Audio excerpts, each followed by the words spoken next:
Balcony में अकेली बैठी अंकिता की टेबल पर रखी कॉफी ठंडी हो रही थी। हल्की बूंदाबांदी अब मूसलाधार बारिश में बदल गई थी। वो पानी की मोटी मोटी धारों को एकटक निहार रही थी, लेकिन उसका दिमाग कहीं और था। मम्मी पापा वकील से बात करने गए थे। घर में वो अकेली थी। उसकी नजरों के सामने बार बार श्वेता दी का चेहरा आ रहा था। श्वेता दी उसकी जेठानी, कहने को उन दोनों का रिश्ता देवरानी जेठानी का था, लेकिन श्वेता दी ही सही मायने में उसकी बड़ी बहन साबित हुई। अगर वो ना होती तो न जाने क्या होता उसके साथ। उन्होंने उसे उस नर्क से निकाला जहां वो स्वर्ग की तलाश में गई थी। हाँ, स्वर्ग से भी सुंदर अपना घर बसाने की चाहत में उसने दीपेन का साथ चुना था। दोनों एक ही ऑफिस में काम करते थे। दोनों में दोस्ती हो गई, जो धीरे धीरे प्यार में बदल गई। ये कब कैसे हुआ अंकिता को पता ही नहीं चला। हर प्रेमी जोड़े की तरह वे साथ जीने मरने की कस्में खाते, हाथों में हाथ डाले मॉल में घूमते, लंच डिनर साथ में करते। दीपेन उसके आगे पीछे डोलता रहता, उसकी खूब केयर करता। अंकिता उसके इसी केयरिंग नेचर पर फिदा थी। उसे याद है, ऑफिस का वाटर प्योरीफायर खराब हो गया था। गर्मी इतनी थी कि एयर कंडीशन ऑफिस में भी गला सूख रहा था। उसने कहा, दीपेन, मैं प्यास से मर जाऊंगी। मुझे प्यास कुछ ज़्यादा ही लगती है और नॉर्मल पानी सूट नहीं करता मुझे। ये बंदा किस दिन काम आएगा? अभी पानी की बोतल लेकर आता हूँ। यार, 3-4 किलोमीटर जाना होगा शहर से इतनी दूर। ऐसी साइट पर हमें ज्वाइन ही नहीं करना चाहिए था।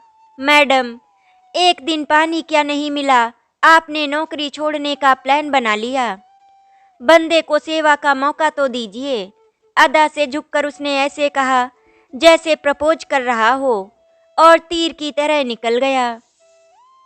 अंकिता खिड़की के पास आकर उसका मोटरसाइकिल स्टार्ट करके जाना देखती रही। जब आंखों से ओझल हो गया, उसने मुस्कुराकर हौले से सिर हिलाया।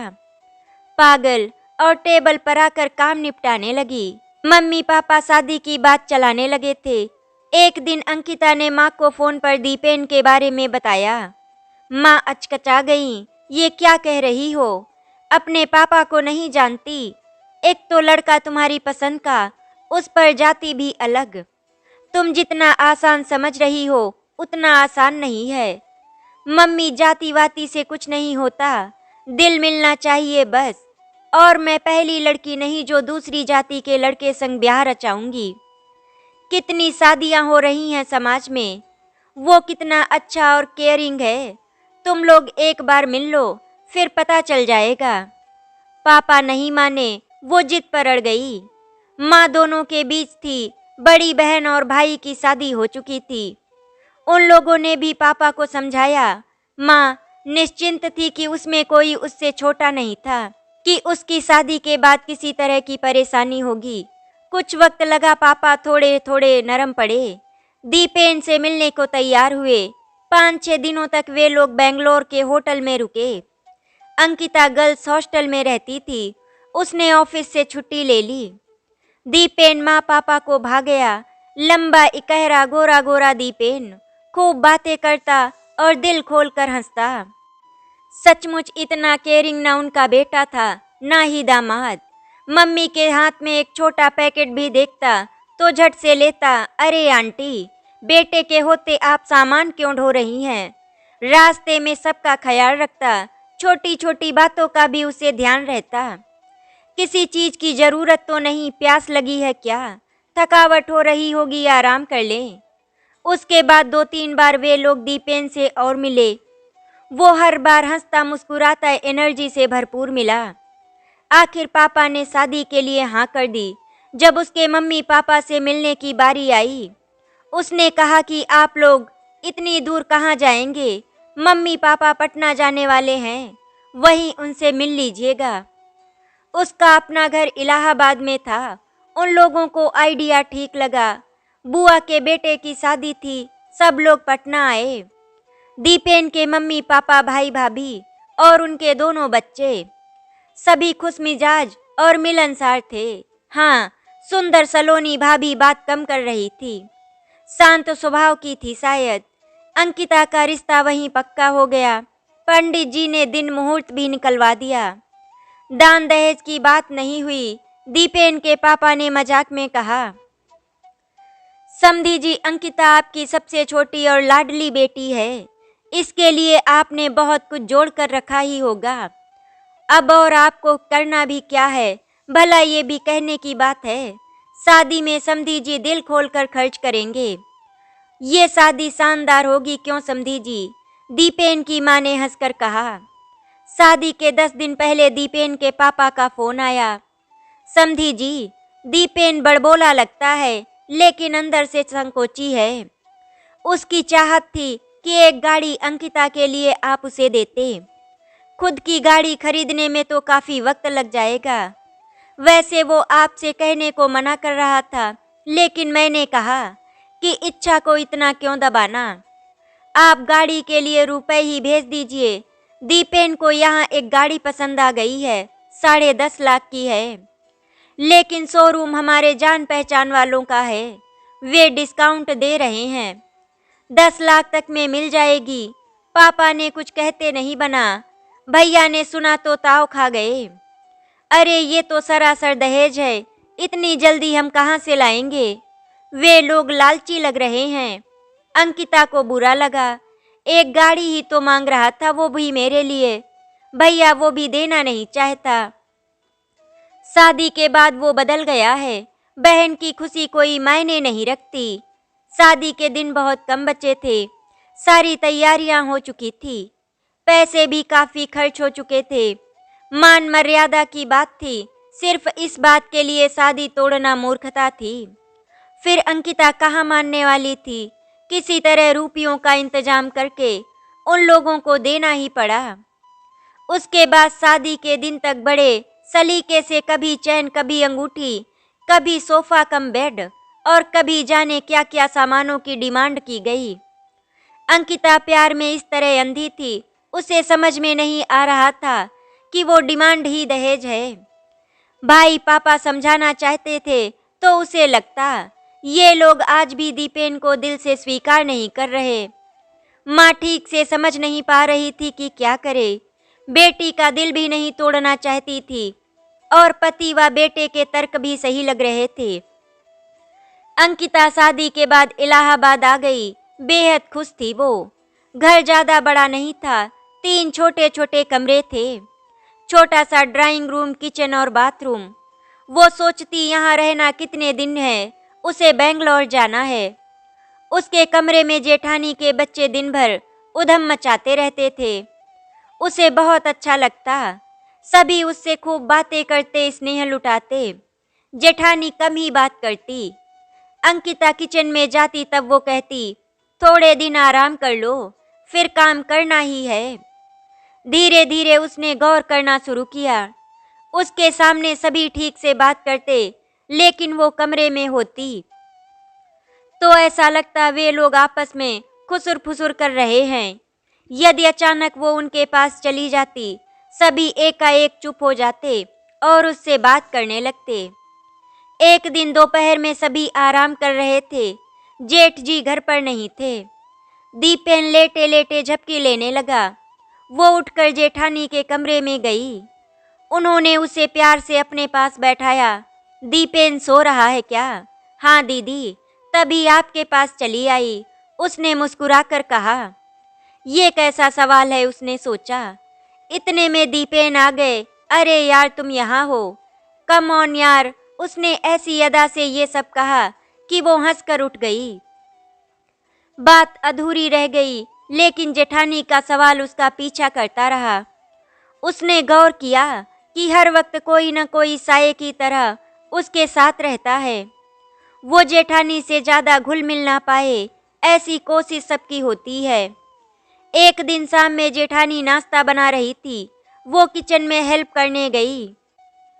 उसने देखा पकौड़ियाँ तलते हुए जेठानी की आंखें आंसुओं से तर हैं। उसने पूछ लिया, दीदी आप रो रही हैं?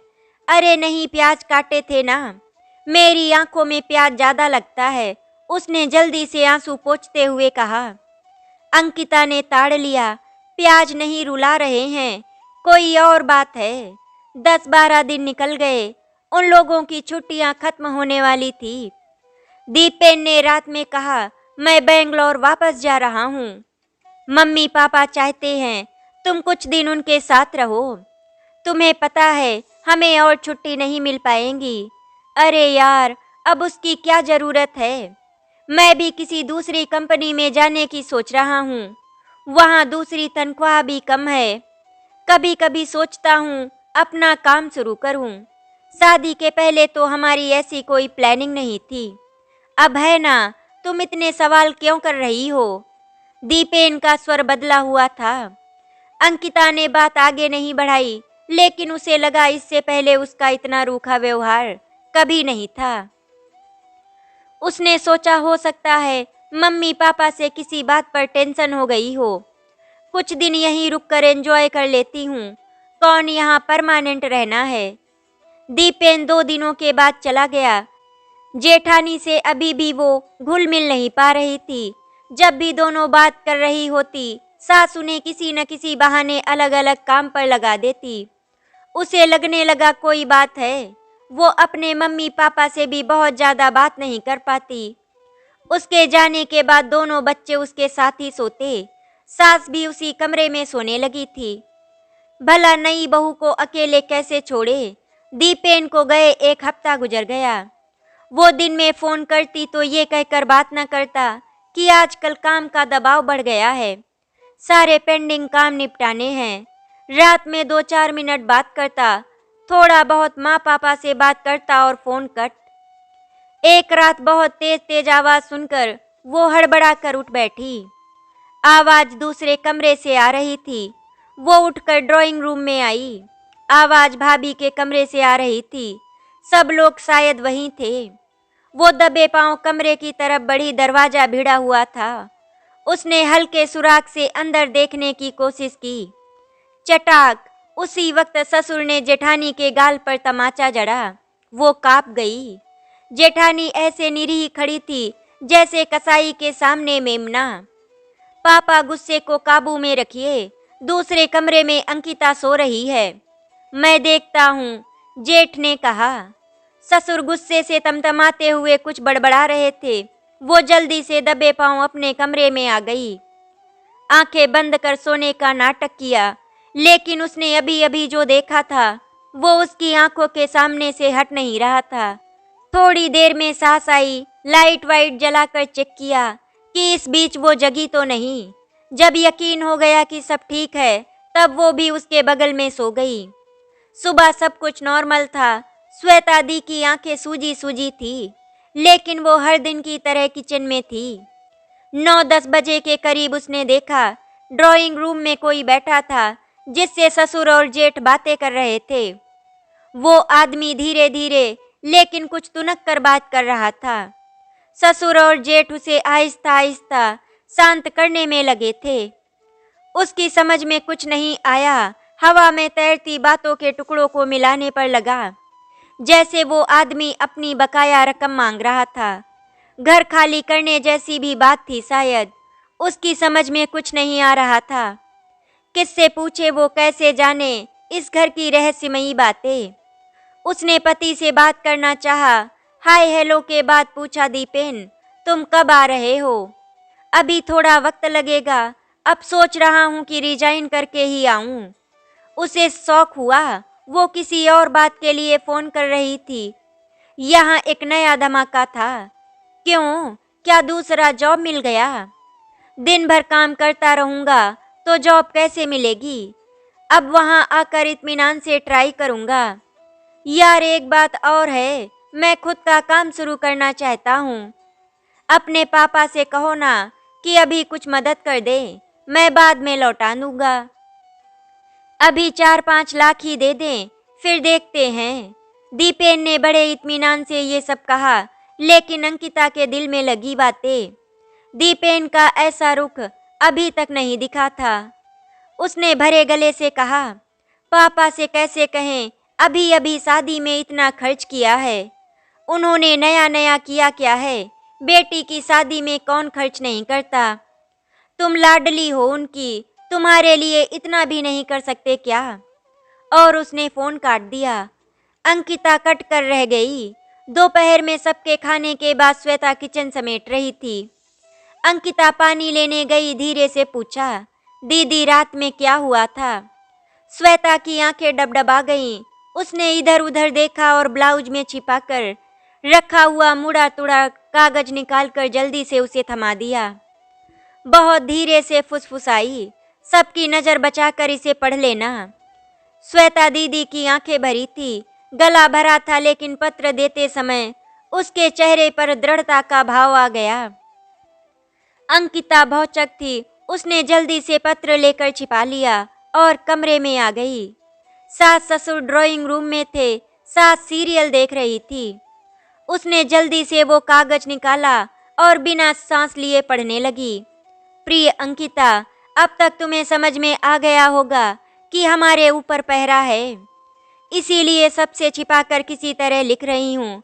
जितना लिखूं उससे ज़्यादा समझना। तुमने गलत लड़के से शादी कर ली। यहाँ हर आदमी के दो चेहरे हैं, जो बहुत बाद में समझ आता है। मेरी शादी धोखे से हुई। इन लोगों का सारा खर्च और ढाट बाट मेरे पापा के पैसों से चलता है। ये लोग हमेशा मारपीट करके मुझसे पैसे मंगवाते हैं। मैं कब तक पापा से पैसे मांगूंगी और वे कब तक दे पाएंगे? तुम्हें फंसाने के लिए दीपेन ने शराफत का ढोंग रचा।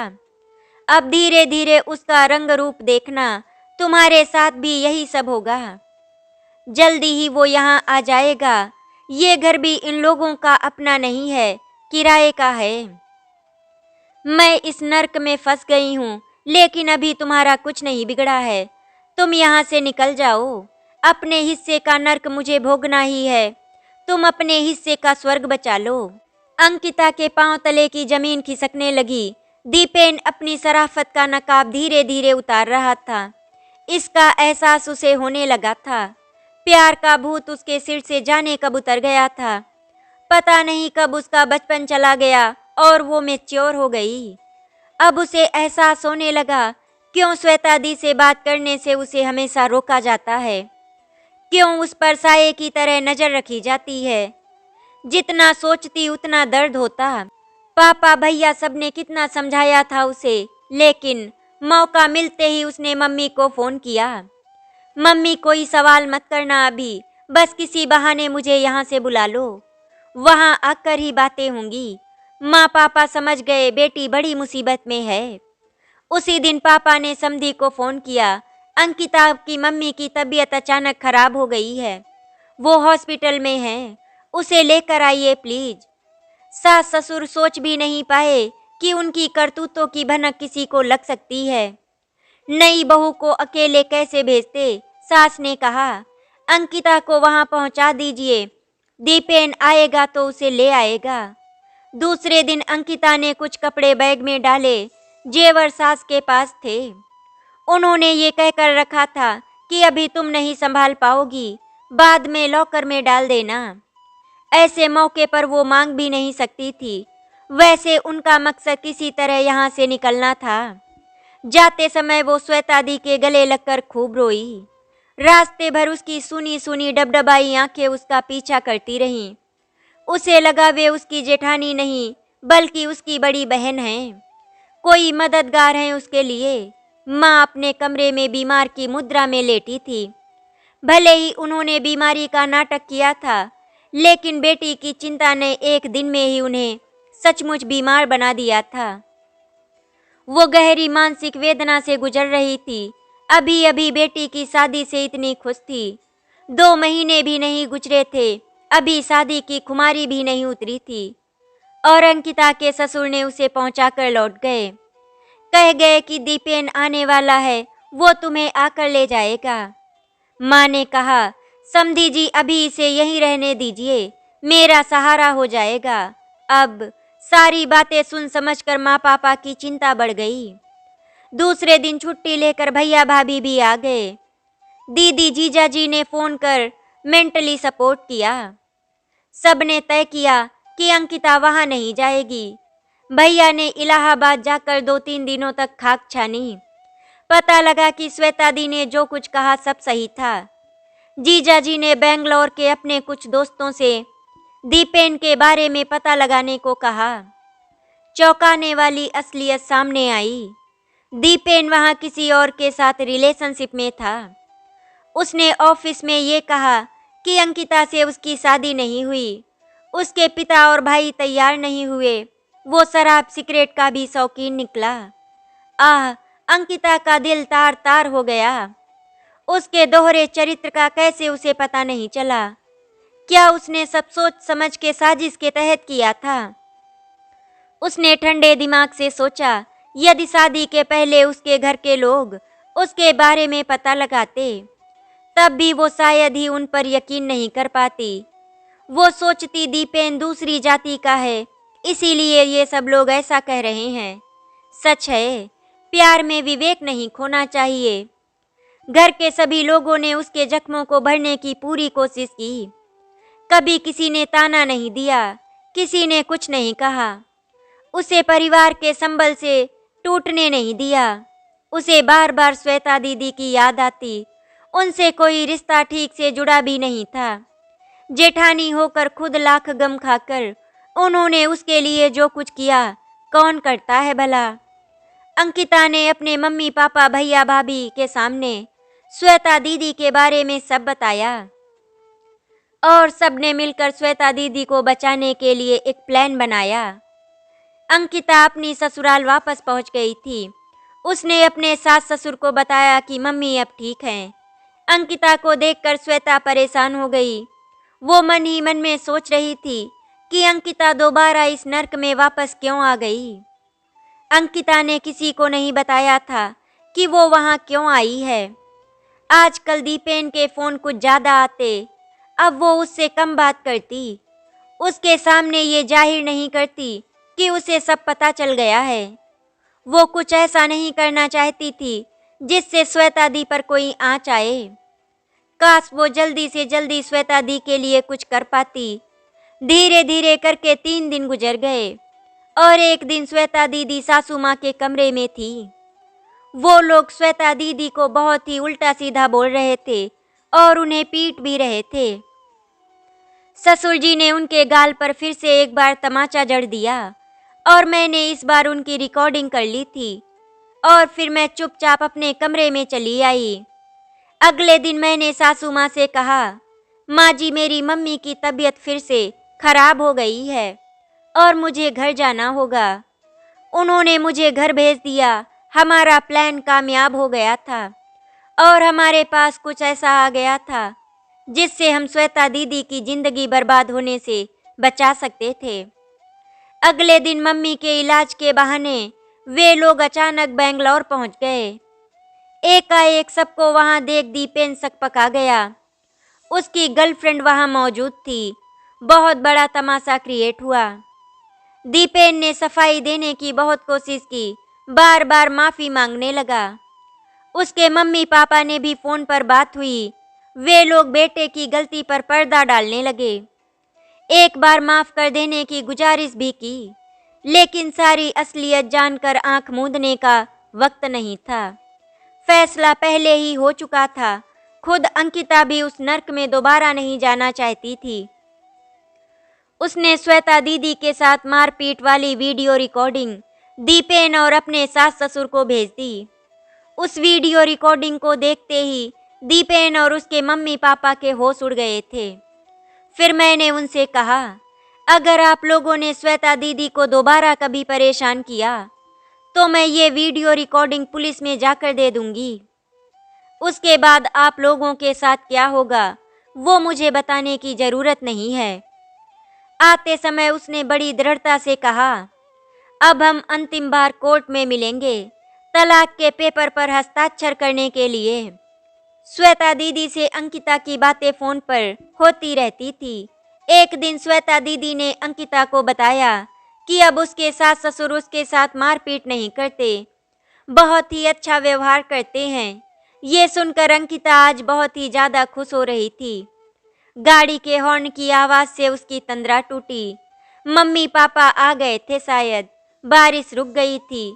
वो बुदबुदाई, शुक्रिया श्वेता दी और दरवाजा खोलने के लिए उठ गई। आशा करती हूँ आपको हमारी कहानी अच्छी लगी होगी। अगर आपको हमारी कहानी अच्छी लगी तो वीडियो को लाइक एंड शेयर करें, चैनल को सब्सक्राइब करें। वीडियो देखने के लिए आपका धन्यवाद।